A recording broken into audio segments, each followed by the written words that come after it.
welcome and welcome back to another video. I am super excited to share some great news with you guys. Before we get started, make sure you guys are subscribed to my channel and also make sure you follow me on other social media platforms like Instagram and Snapchat. I'll put it down here somewhere. But yeah, let's get into this video. First off, I want to give a big shout out and thank you to Thread Tank for reaching out to me and sending me some goodies. So a little bit about Thread Tank. They are an LA-based company that is all about self-awareness, empowerment, and positivity. And I just really love that about their company. And I just really love how they're very inclusive. People of all ages can definitely relate and shop here. And their motto is stories you can wear. They believe everyone has a voice and should be able to share their story with the world to inspire other people. And that's exactly why I wanted to include them into this video today. My first impressions when I got the package, I thought it was really cute, very simple and minimalistic, very my style. They had a little thank you card and a little note right here. It was really cute.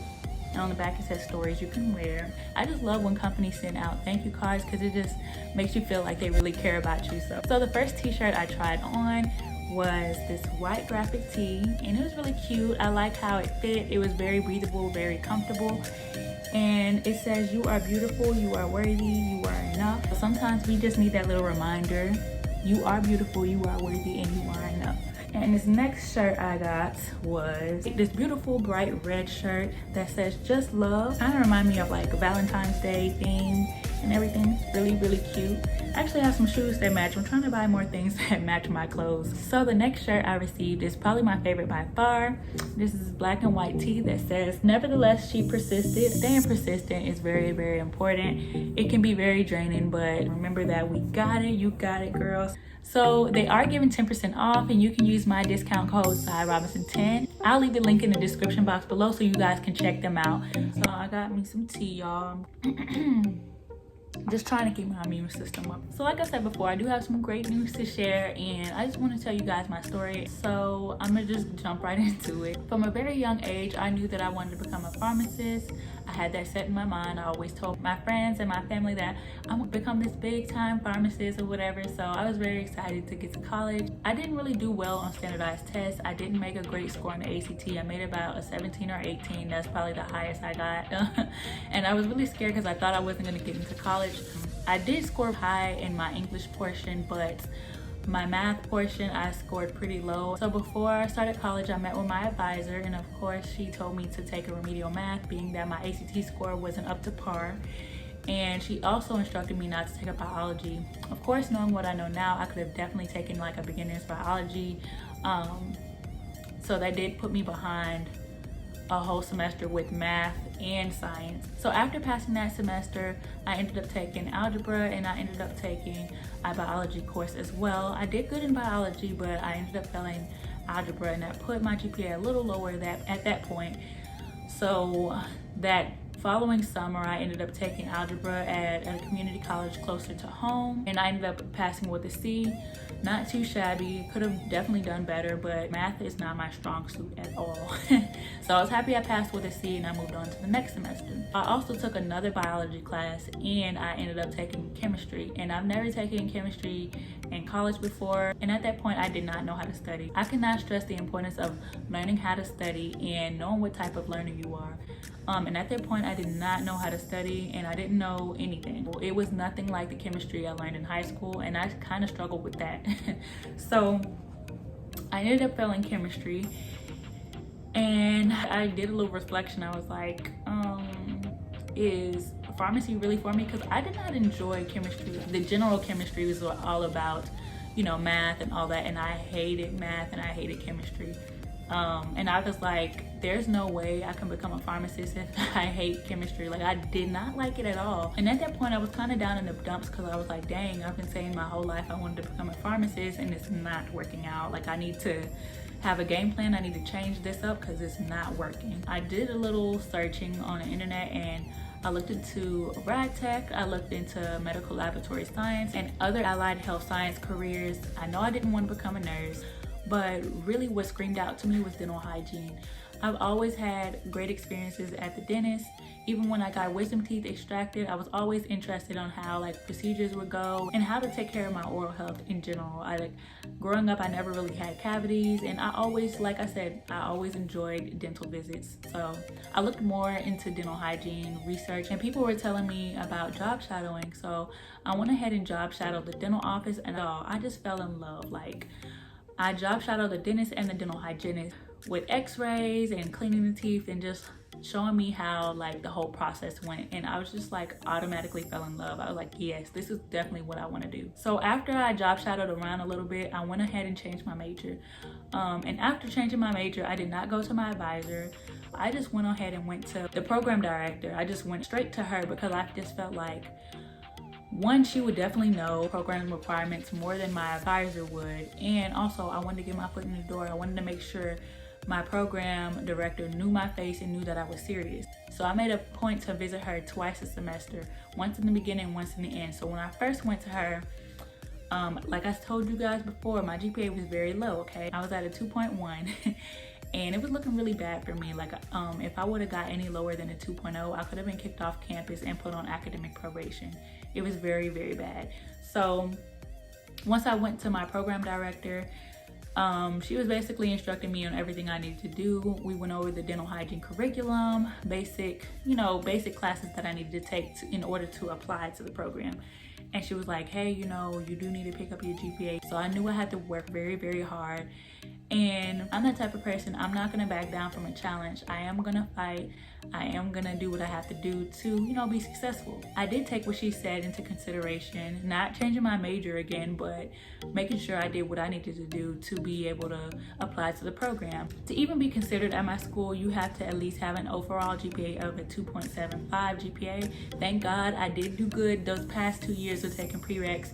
I made sure to get A's and B's, and it did take me a total of 2 years. And the way my program is set up, we have a long waiting period. The application process opens in December and it closes February that following year. So I applied in January, and of course COVID hit in March. We didn't even know if we were gonna have interviews, let alone a program at all, because of COVID. Because with dental hygiene, that is a direct line of transmitting COVID. Like, you can easily get COVID from that. So they were just trying to figure out their next steps. We ended up getting our interviews in late April via Zoom, and I felt like the interview went very, very well. So how my school does it, they have a point system, and I'm sure a lot of other schools have a point system as well. They have a math science GPA portion and also a non-science GPA portion. The higher the GPA you have, the more points you will receive. I had like a 3.4 in science, math and science, and I had a 3.3 in like the other prerequisites, non-science GPA. So I had a good amount of points, but of course people were like a 3.5 and above got more points than me. Also, I didn't receive points because I was not done with all of my prereqs. I was taking one A&P lab. That was my only prereqs that I was completing. They also gave out points for people that applied already, so you get a point for every year that you have applied, and also you get a point if you were put on the alternate list. And of course, that was my first time applying, so I didn't receive any of those points. I was basically at the bare minimum. I had like 24 or 25. And they normally pick, the lowest they pick is a 24, and depending on the range of people that apply, if people have high GPAs, that knocks 24s or 23s out of the water. Just hoping and praying that I got in, but unfortunately I did not get in last year. I was put on the alternate list, which was a great sign, but at the same time, I really was looking forward to getting in. I was completely devastated. It took me a minute to bounce back from that. Like, I had to deal with so much. I still decided to stay in college. My family did not want me to sit out. So I just went ahead and took some classes towards biology. And I was like, I should come up with a plan B, because now this is my 5th year in school, and it's like, I'm not trying to stay in school a whole extra year if I don't get in. So I did plan on reapplying and also finding a plan B. So my plan B basically was to go to esthetician school or nail tech school if I didn't get accepted this time around. So of course, again, the application process opened in December last year, and I ended up applying again, and we had our interviews in March. So this time around, I was like, you know, I don't want to get rejected again. You know, I just didn't want that hurt again. So I wasn't as excited going into this application cycle again, but I was like, let's go for it. You can definitely do it, you know. And my program director was actually in that interview, and she knew me. She knew how serious I was. I was not playing any games. But I want to know how my interview went, or if you want a few tips and tricks for your dental hygiene interview, go ahead and comment down below, and I'll try my best to get to that. But yeah, I don't know, I just felt like it was just like a long waiting game from like March to May. Like I said before, I wasn't as eager as last year. Like last year I was counting down the days, but this year I was more relaxed, more chill. At the end of our interview, they did tell us that we would get our emails and letters at the end of May, beginning of June, but we did find out at the end of May, just like a couple days ago actually. So I want to read you guys my letter. Here's the letter, guys. Got a 15 minutes. Whew. Okay, so it says, "Dear Sanai, it is with great pleasure that we inform you of your acceptance into the professional portion of the dental hygiene program. This acceptance is contingent on 1. State funding, 2. Your understanding and agreement with any COVID-19 mandates." Okay, this other stuff is irrelevant. But yes, y'all, I got accepted. I'm so excited. Y'all, when I finally got the news, like, I was in disbelief, honestly. Like, I couldn't believe it. Like, half of me was like, will I become a hygienist?